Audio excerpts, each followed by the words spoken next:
Hello students, welcome to visible और आज का ये वीडियो भी क्लास 12th बायोलॉजी के स्टूडेंट्स के लिए है। जैसा कि हमने प्रीवियस वीडियोस में हमने बता रखा है कि आपको कि कौन कौन से इंपॉर्टेंट क्वेश्चंस है जिसको आपको स्टडी करना ज़रूरी है। तो इसी तरह से हम कुछ और भी इंपॉर्टेंट क्वेश्चंस का सोल्यूशन यहाँ पर लेकर आए हैं। तो हमारा फर्स्ट देखो यहाँ पर क्वेश्चन है कि जल वैद्युत कण संचलन क्या है। तो हम कहते हैं जल इलेक्ट्रोफोरेसिस प्रोसेस मींस ये एक टेक्निक है, प्रोसेस से यानी कि टेक्निक है। क्लियर है। तो अब ये टेक्निक काम कैसे करती है, ये जो हमने अभी आंसर आपको बताया है, इसको यहाँ पर हम बताने के पहले आपको कुछ समझाना चाहते हैं कि ये प्रोसेस एक्चुअल में होती कैसी है। पहले हम एक बर्तन के अंदर एग्रोस जेल को गर्म करते हैं, बिल्कुल वाटर लाइक वो बन जाता है, बिल्कुल लिक्विड फॉर्म में आ जाता है। और फिर उसके अंदर जब वो थोड़ा ठंडा होता है उसके अंदर हम इथीडियम ब्रोमाइड डालते हैं, हल्का सा ठंडा हो, ज़्यादा नहीं। और फिर उसके बाद हम क्या करते हैं, इसको एक ट्रे के अंदर क्या करते हैं, पोर कर देते हैं, उलट देते हैं सारा। और फिर उसके बाद यहाँ पर ये जो है इसके अंदर हम कुछ कॉन्ग लगाते हैं, जैसे कि इस तरह से, जैसे इसमें जेल है और इस जेल के अंदर हम इस कॉन्ग को इस तरह से डाल दिए। जेल जैसे जैसे ठंडी होती है वो उसमें धसी होती है और जब जेल जब ठंडी हो जाती है तो वो जम जाती है। उसके बाद हम कॉन्ग निकाल लेते हैं और उसमें वेल लाइक स्ट्रक्चर बन जाते हैं। क्लियर है। और इसी वेल के अंदर हम क्या करते हैं, अपने डीएनए सैंपल को इंसर्ट करते हैं, डालते हैं।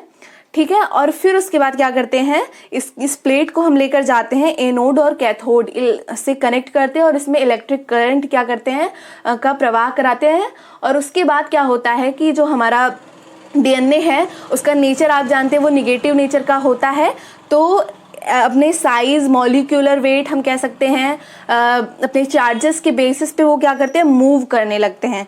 एक समझ लो कुत्ता है और एक हाथी है। ठीक है। कुत्ता छोटा है और हाथी बड़ा है। तो क्या होता है कि जब जो चीज़ बड़ी होती है तो वो क्या होती, धीरे धीरे मूव करती है। और जो चीज़ छोटी होती है, जैसे कि कोई कुत्ता है, उसको कुत्ते और हाथी का रेस कराया जाए तो जल्दी कौन आगे बढ़ेगा, कुत्ता बढ़ेगा, क्योंकि कुत्ते का वेट कम है, वो बहुत तेजी से मूव कर सकता है, लेकिन हाथी तेजी से मूव नहीं कर सकता। इसी तरह से यहाँ पर बड़े छोटे बहुत सारे डीएनए सैंपल होते हैं, तो उसमें से जो छोटा होता है, जिसका वेट कम होता है, वो क्या होते हैं, वो तेजी से क्या करते हैं, क्योंकि वो माइनस चार्ज होता है तो वो एनोड की तरफ तेजी से मूव करते हुए, रन करते हुए चला आता है। इससे क्या होता है, वो अलग अलग हो जाता है। और फिर हम नायलॉन पेपर पे निकालते हैं। साउथर्न ब्लॉटिंग प्रोसेस जहाँ पर होती है, इसको हम नायलॉन पेपर पे निकालते हैं और फिर उसके बाद इसको सुखाते हैं और फिर उसको हम लेकर जाते हैं यूवी रेज में, अल्ट्रावायलेट रेज उस पर डालते हैं। उसके बाद वो इथीडियम ब्रोमाइड की वजह से उस पर कलर दिखाई देता है कि हाँ ये किस कलर की वजह से वो विजिबल हो पाता है। इथीडियम ब्रोमाइड की वजह से वो क्या करता है, वो डीएनए जो है वो क्योंकि बिल्कुल ट्रांसपेरेंट होता है, वो दिखाई नहीं देता है, तो वहाँ पर वो क्या होता है, विजिबल होता है अच्छी तरह से। क्लियर है। तो ये सारी प्रोसेस होती है डीएनए फिंगरप्रिंटिंग में। इससे क्या होता है, हम डीएनए खंडों को प्राप्त कर पाते हैं।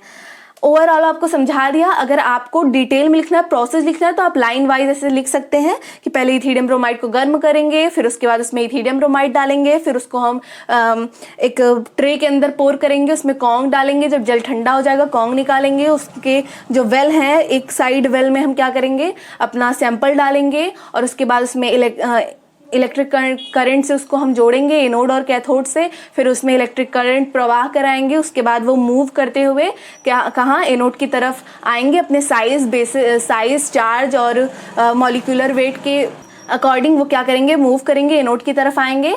इसको नायलॉन पेपर पर रखते हैं। उसके बाद यूवी रेज यहाँ पर डालते हैं। यूवी रेज डालने के बाद हमें वो जो हमारे डीएनए सैंपल्स हैं वो इथीडियम ब्रोमाइड के कलर की वजह से मुझे क्या करती हैं, विजिबली दिखाई देती हैं। यही सारी प्रोसेस होती है। आप इसको डिटेल में लिख सकते हो, बस यही आपको लिखना है। आपकी ये रही पूरी प्रोसेस। अब हम बताते हैं आपको यहाँ पर कि आपको आंसर कैसे लिखना है। अगर आपसे शॉर्ट में पूछता है तो आप सिर्फ इतना लिखेंगे कि यह एक तकनीक है जिसमें सर्वप्रथम डीएनए सैंपल को एक ग्रोस जेल से बने वेल में डालते हैं, फिर उस पर करंट प्रवाह करते हैं। क्योंकि डीएनए पर नेगेटिव चार्ज होता है, इसलिए डीएनए अपने चार्ज, साइज या फिर मॉलिक्यूलर वेट के आधार पर एनोड की तरफ बढ़ने लगते हैं। क्लियर है। एनोड की तरफ बढ़ने लगते हैं। फिर इस तकनीक की सहायता से हम रिक्वायर्ड जीन को आसानी से प्राप्त कर पाते हैं। क्लियर है। सिर्फ यही है प्रोसेस और ये डिटेल में कैसे होता है ये चीजें हमने आपको समझा रखी हैं। आप चाहें तो इसको बस आप एक एक पॉइंट डालें और उस सारी प्रोसेस को लाइन वाइज लिख दें, दैट्स इट।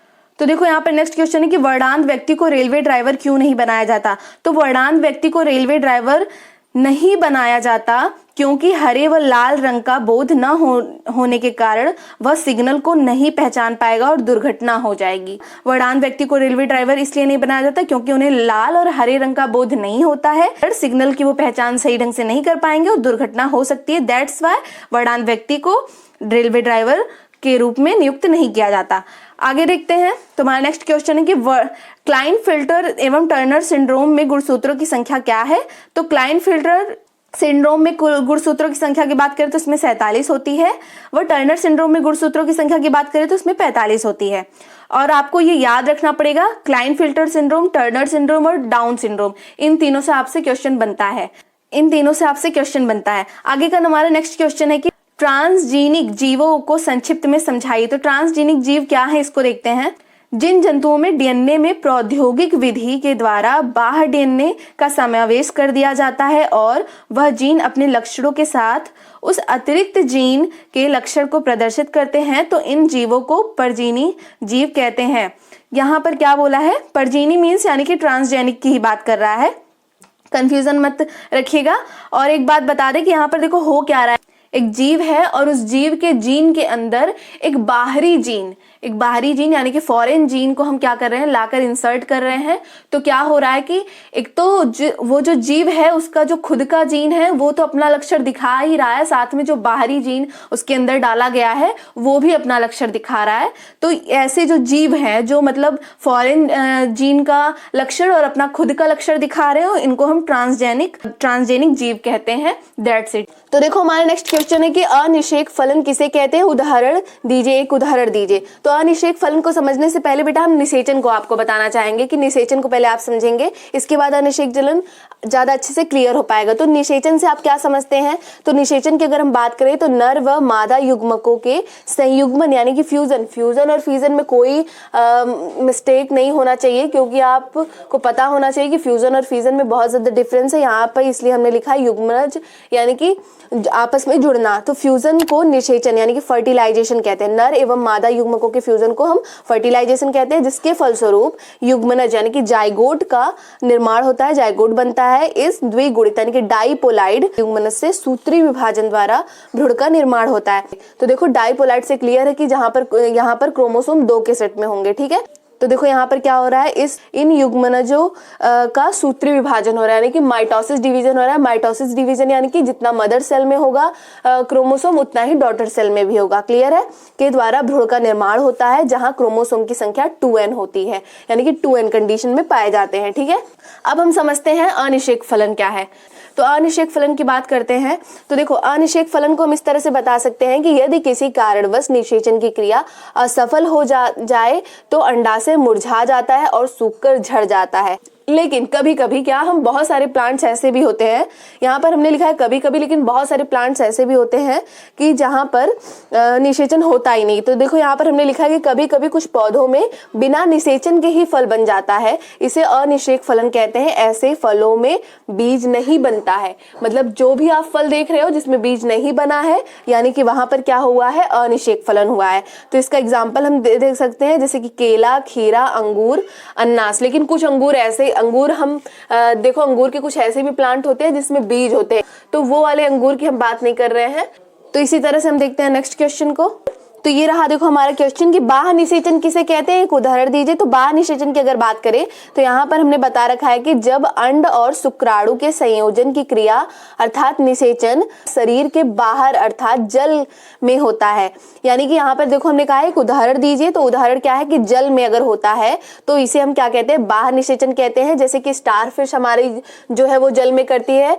तो आगे देखिए इसी तरह हमारा नेक्स्ट क्वेश्चन है कि परागण को परिभाषित कीजिए। तो अगर परागण की बात करें तो परागण से क्वेश्चन आपके या तो शॉर्ट में पूछेगा या फिर वेरी शॉर्ट में पूछेगा, लेकिन इसके अलावा भी आपसे स्वपरागण और परपरागण को इस तरह से दे सकता है कि मतलब निम्न को परिभाषित कीजिए, इस तरह से देकर आपका एक ऑप्शन स्वपरागण और एक ऑप्शन परपरागण में इस तरह से कहीं पर भी दे सकता है, इसलिए परागण जो है वो इंपॉर्टेंट है आपका, ठीक है।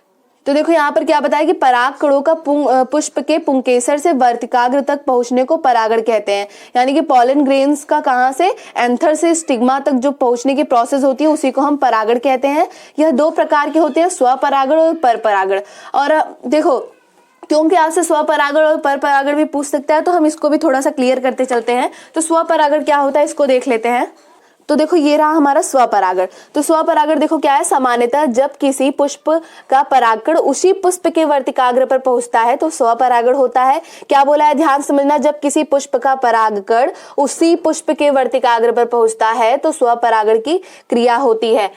तो ध्यान से देखिए, तो उसकी कुछ शर्तें हैं। वो शर्तें क्या है, जो हमारा स्वपरागण है वो उभयलिंगी पुष्पों में ही होता है। तो उभयलिंगी यानी कि एक ऐसा पुष्प जिसके अंदर मेल और फीमेल रिप्रोडक्टिव ऑर्गन दोनों ही प्रेजेंट हो, ठीक है, इसकी बात कर रहा है। सेकंड देखो हमारा क्या बोला कि इनमें परागकण पकने और परागकोश स्फुटन तथा वर्तिकाग्र के परिपक्व होने का जो समय है वो एक ही होना चाहिए। मतलब हम यानी कि हमारे एंथर स्टिग्मा के मैच्योर होने का टाइम भी सेम होना चाहिए और साथ में हमारे पॉलन ग्रेन भी बिल्कुल तैयार होने चाहिए, तभी ये पॉसिबल हो पाएगा, अदरवाइज ये सक्सेस नहीं हो पाएगा, ठीक है। तो ये सारे शर्तें हैं स्वपरागण होने की।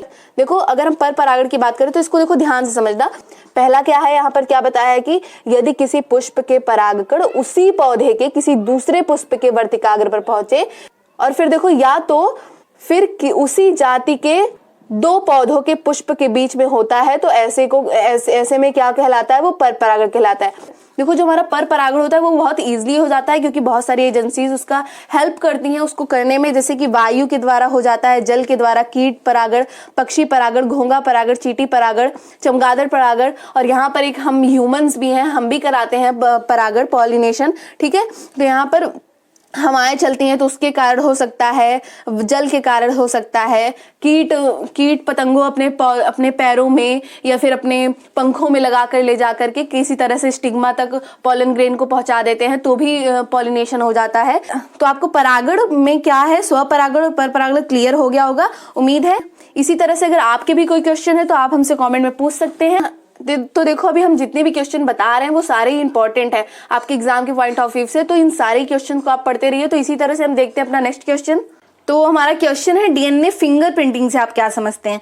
डीएनए फिंगरप्रिंटिंग एक ऐसी तकनीक है जिसमें किसी व्यक्ति या किसी जीवधारी के जेनेटिक डाटा का अध्ययन किया जा सकता है। आप इसमें और भी कुछ ऐड कर सकते हो कि इसके थ्रू बहुत सारे आपराधिक मामलों की जांच की जाती है, और आप ये भी इसमें बता सकते हो कि यहाँ पर इसके अंदर हम किसी व्यक्ति के, किसी जीवधारी के ब्लड, खून, स्पर्म या फिर स्किन, हेयर के कोई किसी भी मतलब बॉडी आर्गन का हम बॉडी आर्गन को हम ले करके उस जीव की पहचान कर सकते हैं बढ़िया तरह से।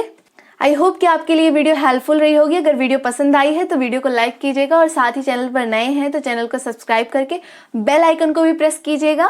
और जो इंपॉर्टेंट क्वेश्चंस का प्लेलिस्ट है हमने उसका लिंक डिस्क्रिप्शन में दे रखा है, आप जाकर वहां से देख सकते हैं। तो मिलते हैं नेक्स्ट वीडियो में, तब तक के लिए बाय बाय, और अपना खूब सारा ख्याल रखिए, पढ़ते रहिए।